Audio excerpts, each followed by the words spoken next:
Hello everybody. Today I would like to talk to you about changing your filters on gas masks.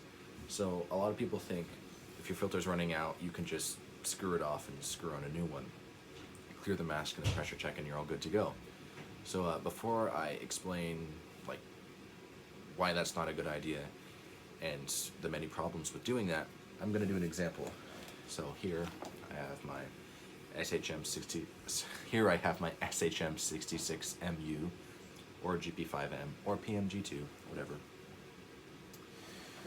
I'm gonna put this on real quick. Okay, so here I have the mask on, and the reason why I have my hoodie up is because the mask allows your ears to stick out so you can hear better. But like, this is a size 2, and I'm a size 3.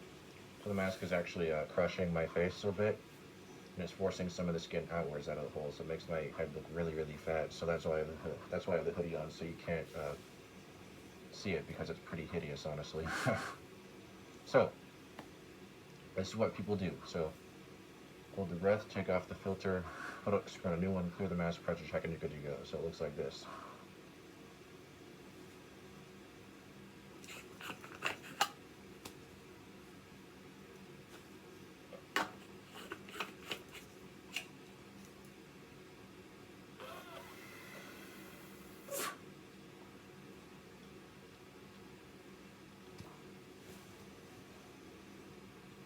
Just like that. When you change out your filter, like there's contaminated air all around you. So this valve is shut because you're not inhaling. Because you know, when you inhale, the valve opens.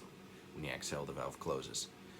So this valve is shut, and here's the filter that you're putting on. Assuming you even have a spare filter, you wouldn't really be issued with a spare one, but assuming you have one, you're changing it out.